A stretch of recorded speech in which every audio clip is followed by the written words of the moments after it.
Tantor Audio, a division of Recorded Books, presents How to Retire Overseas, Everything You Need to Know to Live Well for Less Abroad, by Kathleen Peddicord.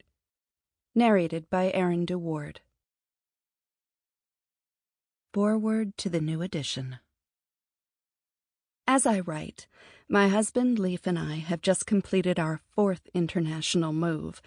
After 9 years in Panama City, Panama, we have returned to Paris, where we lived with our 2 children for 4 years before swapping the City of Light for the hub of the Americas. For this move, we packed 2 suitcases apiece with clothes and books and hopped a direct flight from Panama's Tocumen International to Paris's Charles de Gaulle. Hard to imagine an easier relocation from one continent to another. The simple logistics of this most recent migration both ignore the significance of this transition and leverage the 2 decades of living and investing overseas experience that we have invested in to get us to this point. When we showed up in Paris early one Monday morning about a month ago, we slotted immediately back into the life we've worked for years to create for ourselves in this city. We moved back into the apartment we purchased a decade and a half ago, the most recent renters having vacated 2 weeks before our return to the scene. Our first afternoon, we walked down the street to the grocer and the baker, who greeted us by name, stopped in at our neighborhood wine shop, bought 2 carnets, discounted packets, of metro tickets, and texted local friends. That evening, we went for a long walk and chose a cafe along the river for dinner, just as we have done so many times before. For us, this repositioning from Panama City to Paris has been very much like coming home. How can you engineer a similarly comfortable, welcoming situation in the place where you decide you'd like to chase adventure overseas? A little patience, please. We'll get to that. My point in showing you a snapshot of the lives we've returned to in Paris is to assure you that the dream you have of living wherever you're dreaming of living can be realized. This is a daydream, not a pipe dream. Before we begin looking at your options for where and how to reinvent your life overseas, though, I'd like to highlight an important difference between this new edition and the original How to Retire Overseas. 10 years have passed since I wrote that first book. In those 10 years, this retire overseas idea has come of age. Today, we're not talking about retiring overseas. At least we're not talking only about retiring overseas. Today, we're talking about living a borderless lifestyle at any age. When I began covering this beat in the mid-1980s, yikes, nobody but rock stars thought much about the benefits of moving around the globe. When I first suggested that retirees consider relocating to Costa Rica or Mexico rather than Arizona or Florida, most of them thought both me and my suggestion loony. Today, millions of American retirees have chosen to up sticks and make the most of their post-work phase by enjoying it somewhere sunny, exotic, adventure-filled, and affordable beyond U.S. borders. For many, the decision begins with a concern that their retirement nest eggs may not be big enough to carry them through. No matter why they first considered the idea, though, every retiree I've known who has taken the bold, brave leap and moved to a foreign country at this later stage of life eventually comes to realize that the real benefit isn't the reduced cost of living, but the enhanced quality of life. And that gets to the point. This is about living better. And why should living better be the monopoly agenda of us oldsters? I mean, who doesn't want to live better? I've spent the past 9 years building a business in Panama City. In that time, my Live and Invest Overseas operation has employed dozens of expats ages 21 to 35. These millennial wanderers have made their way to Panama from the United States, Canada, and across Europe. They are retired overseas, well ahead of retirement age. They aren't in Panama to try to stretch their nest eggs. They're in Panama to see what being in Panama is like.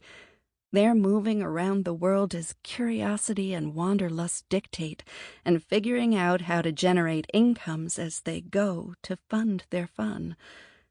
I happened to connect with them in Panama. 30-plus years ago, when I first suggested folks think about going overseas, this phenomenon wouldn't have been possible.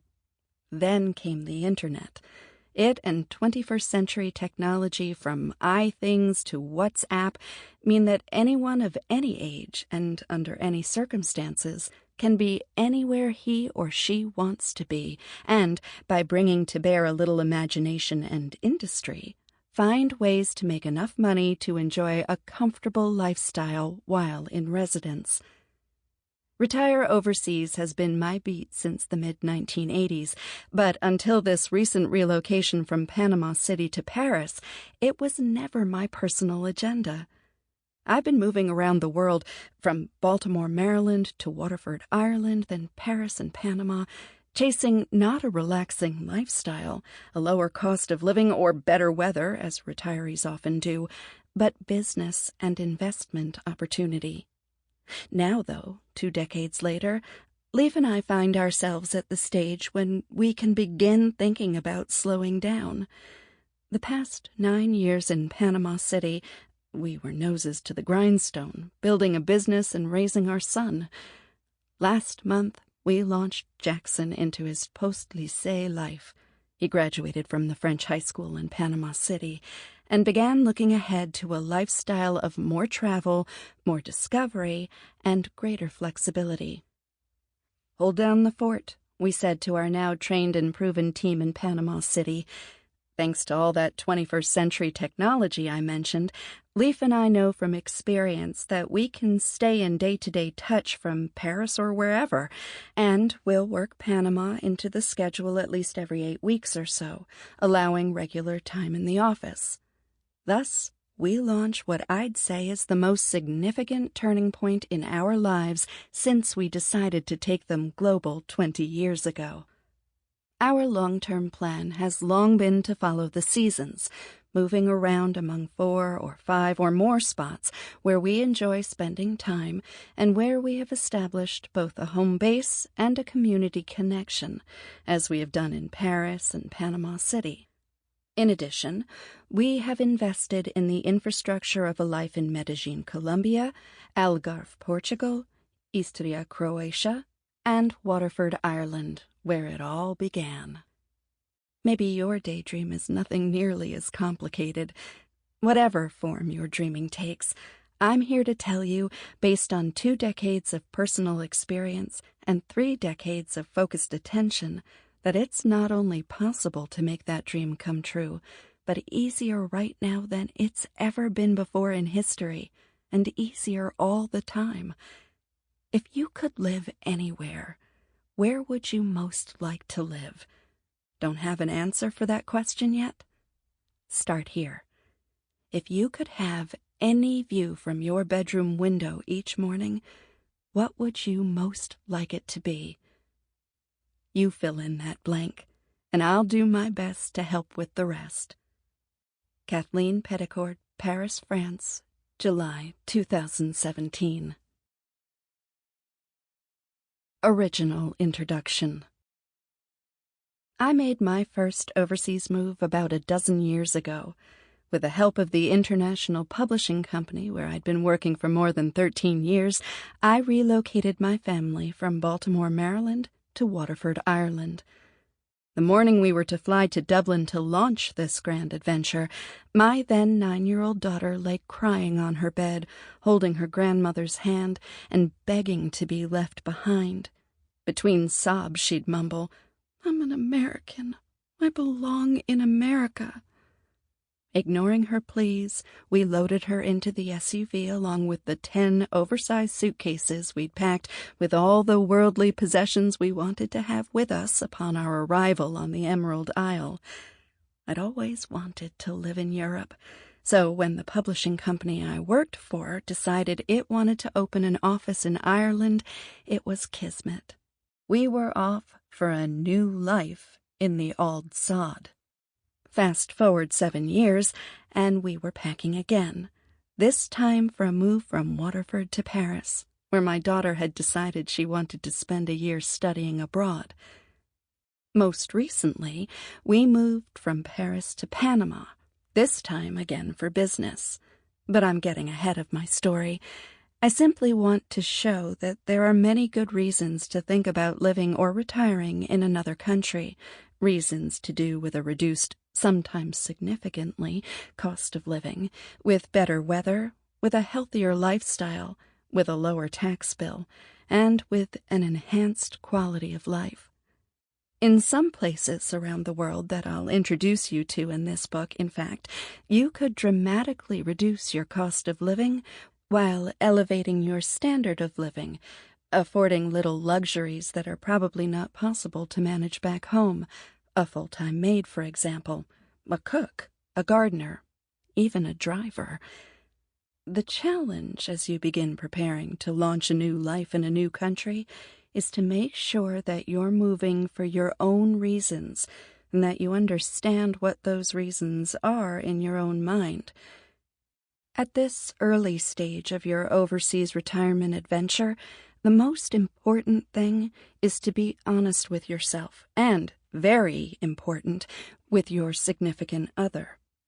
There is no one-country-fits-all overseas retirement paradise. It's a question of priorities. I've told you my reasons for my initial move overseas a dozen years ago, and for the 3 international moves I've made since. Your reasons for thinking about residing elsewhere at this stage of your life might be very different.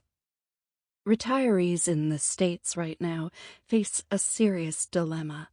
Many have lost much of their retirement savings as a result of recent market downturns, and it's increasingly difficult to live on Social Security alone. The cost of quality retirement living choices in the United States is escalating rapidly. Most retirees can't afford a retirement home, and a lot of people currently working can't afford to retire at all. But the truth is, the situation is not as desperate as some fear.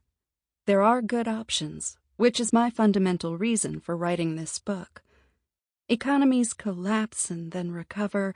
Values of real estate, of stocks, fall and then rise again. Financial meltdowns come and go. The circumstances of life change. When living becomes intolerably difficult in one place, move to another. I'm not being flippant. I'm sharing what I believe is the secret to realizing a dream retirement. The first move is the hardest. So, as you embark on this overseas retirement adventure, you need help and options. My book will deliver both. Let's start with this. You do not have to resign yourself to reducing your standard of living during this important phase of life.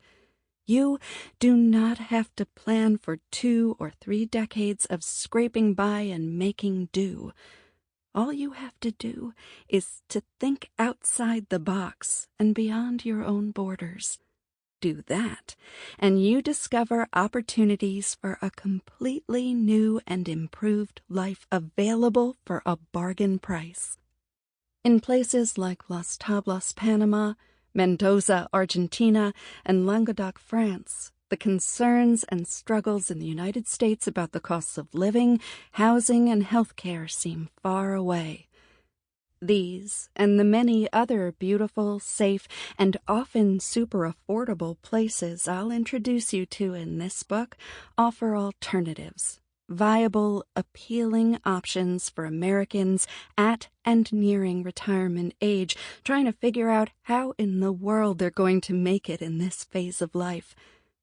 My friend Paul Terhorst began his overseas adventures over 30 years ago when the accounting firm he was working for decided to pull him out of Argentina. Paul and his wife Vicky had grown to like Buenos Aires. When his superiors told him that his posting there was over, Paul told them that his retirement had begun. Paul and Vicky have spent the many years since then discovering the world as their wanderlust inspires them and their budget allows. They lived in Paris when the U.S. dollar was strong and Buenos Aires when Argentina was a bargain. Today, they're at home in Chiang Mai, Thailand, one of the cheapest places on earth to live well right now. Paul made a brave leap, walking away from a good-paying job with a big international firm, but he and Vicky haven't regretted a minute of their adventures since. Another friend, Lee, also took early retirement about 7 years ago when the engineering firm he was working for was bought out by a larger one. He saw the corporate restructuring as a chance for a bigger change. Instead of moving up the company ladder, he and his wife, Julie, moved down south to Cuenca, Ecuador. As Lee explains, Cuenca was a great first move outside the States. It's a safe, friendly, comfortable city. But it wasn't his and Julie's dream. What Lee and Julie really wanted was a home at the beach. So, from their new base in Cuenca, they launched a search up and down the coasts of Central and South America. 2 sun-filled years of beach scouting led them to Uruguay's Gold Coast, which today they are delighted to call home. I could cite business, financial, and tax reasons for why my husband and I decided to move abroad, first to Ireland, then to Paris, now to Panama, and then back to Paris. And, indeed, we've enjoyed serious financial advantages living in these places. But these aren't the real reasons we've pursued a life overseas. The truth is, we savor the adventure. We look forward to finding out where it leads us next, and we're not alone. Our last evening in Paris, the night before our move to Panama City, I went to dinner with a group of local women friends. Around the table in that restaurant at Odeon sat an Italian, a Spaniard, an Aussie, a Brit, a Croat, 4 Parisians, and me, the American. They chatted in a crazy mix of French, Spanish, Italian, and English, and I did my best to keep up. What did they talk about? A desire for change. This eclectic mix of 40 and 50-somethings shared a common yearning for something new at this stage of their lives. Again and again, my friends brought the conversation around to their longing for more, for new, for different, for adventure. The Croatian woman and her husband were considering moving to Australia to start a business. The Spaniard and her husband were looking ahead to when their children would be in university so they could spend part of each year in Paris and part of each year elsewhere in Europe. The Brit was thinking about Asia.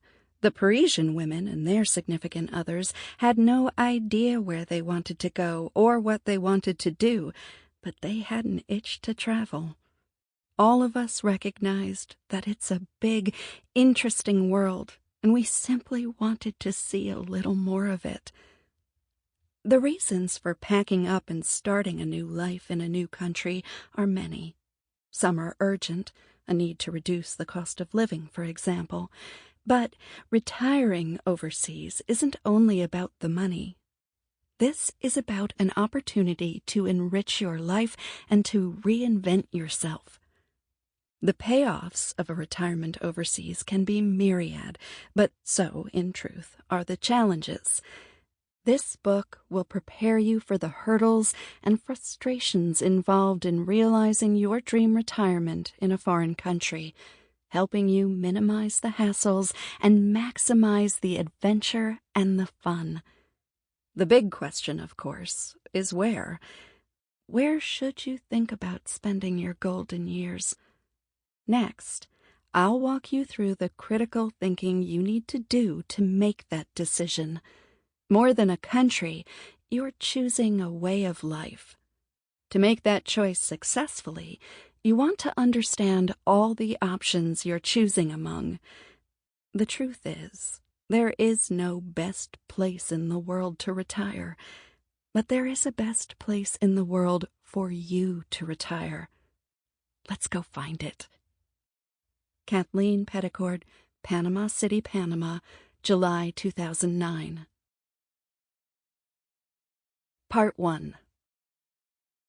10 Steps You Can Take Now at Home. How do you get from the life you're living now to the new, better, cheaper life you're dreaming of for your retirement overseas? You break the adventure down into steps. Step 1. Know yourself. This will be a piece of cake, I told myself, as we prepared for our move from Baltimore to Waterford, what now seems like a lifetime ago. How different can Ireland be from the United States? My husband, my daughter, and I will slide right into Irish life. I discovered quickly, though, that I'd been overly optimistic. The Irish speak English, sort of, but they operate differently from Americans. In truth, adjusting to life in Ireland was more difficult than we ever could have predicted. We discovered that launching a new life on the Emerald Isle was in some ways more challenging than it would have been in Ajijic, Mexico, say, or Boquete, Panama. Ajijic and Boquete are established expat communities, home to thousands of foreign retirees who speak the same language, share the same interests, and approach life in the same way. There are no expat communities in Ireland. In Waterford, we settled in among the locals and embraced Irish country living. We had no choice. Our Irish neighbors were friendly and welcoming, but sometimes we longed for American company, for fellow Yanks who'd appreciate our offhanded cultural references, understand our slang, and laugh at our jokes. In Paris, we had a different experience. While you won't find established expatriate communities in the French capital, you will find lots of expats. Living in Paris, we made new friends who were Italian, Spanish, Portuguese, Argentine, and yes, to our relief, American. We made many French friends in Paris as well, but we had no trouble finding American company when we wanted it. In Panama City, where we've called home for nearly a decade again, we're living among the locals. We're not the only gringos on the block, as we were in Waterford. Our next-door neighbor hails from Arizona. But we're not living in a gated community of fellow foreigners either. One of the fundamental choices you must make as you survey the world map in search of the overseas retirement haven with your name on it is this. Would you be more comfortable retiring to an established expatriate community, a place where you'll have no trouble slipping into the local social scene and finding English speakers who share your interests, or do you want to go local, immersing yourself in a new culture completely? This important early decision may never have occurred to you, but I encourage you to consider the question directly and as early as possible in your where and how should I reinvent my life overseas thinking, for the answer sets you on one track or another, and they lead to very different places. It can be easier, frankly, to seek out a place like Ajijic, where your neighbors would be fellow North Americans, where you'd hear more English on the street than Spanish, and where you'd have like-minded compatriots to commiserate with over the trials and tribulations of daily life in a foreign country. Ajijic, for example, could as easily sit north of the Rio Grande as south. It can seem like a transplanted U.S. suburb. This can make it a terrific first step for some, a chance to dip your toe in the overseas retirement waters rather than diving in head first. In Ajijic, you'd be living abroad and enjoying many of the benefits, great weather, affordable cost of living, but the surroundings and the neighbors would feel familiar in many ways. You could shop at Walmart, meet up with fellow Americanos for bridge on Thursday evenings, and never have to travel far to find English language conversation. On the other hand, Life in Mexico would be a very different experience if you were residing in a little fishing village or a small colonial city in the mountains where you were the only foreigner in town. Settling among the locals means you must learn to live like a local. Is that thought appealing, exciting, and invigorating, or is it terrifying? Be honest with yourself as you consider your response. In addition to that fundamental question, in my experience, 14 other factors are important to take into account when you're shopping for a new country to call home. The key is to consider each of these things within the context of your personal circumstances. I list these considerations according to a general order of priority. Your personal priorities may be very different. You must determine for yourself what's most and least important to you. On which points are you happy to be flexible? I'll walk you through some exercises to help prompt your thinking, but here's the list for reference. Cost of living. Cost of housing, renting or buying. Climate. Healthcare, both the quality and the cost. Infrastructure. Accessibility to the United States. Language. Culture, recreation, and entertainment. Residency. If you want to be able to stay indefinitely in the country you choose. Environment. Things like pollution levels. Taxes. Special benefits for foreign retirees. Education and schools, if you're making the move with children, in which case this becomes one of your top priorities. Safety. I include safety last on the list, not because it's the least important, but because you can take for granted that every place I introduce is safe. In some, you won't even have to worry about locking your doors at night. Everything else on the list of factors to consider is a matter of priorities and perspective, but unsafe is unacceptable. One of the most important issues for anyone considering a move to another country is cost of living. In some cases, a reduced cost of living is the primary and driving agenda. It's also the issue most affected by your answer to the go local/don't go local question. Living among the locals can decrease your cost of living significantly, certainly compared with the cost of trying to export your U.S. lifestyle to another country. Climate is probably the next most common reason, after cost of living and cost of real estate, for thinking about moving to another country, and could be your main motivation for considering the idea. Some places around the world boast spring-like temperatures year-round. For many, this is reason enough to relocate at least part of the year. Issues such as taxation and special benefits for retirees, on the other hand, are important but probably not key factors. You don't want to organize your life around tax codes or senior discounts. These are secondary factors that may help later when you have narrowed down your choices and are torn between 2 or 3 destinations. If you have an ongoing health concern, or if you're moving with children, your priorities are set for you. If health care is your key issue, then your Dream Havens list can include only places with first-class and first-world health facilities. If you're moving with children, the determining factor is the availability of international, preferably bilingual, schools. If you're considering starting a business to help support your adventures overseas, then tax and other government incentives targeting entrepreneurs and foreign investors can tip the scales for you. Culture, recreation, and entertainment are not key, but important considerations. How do you like to spend your time?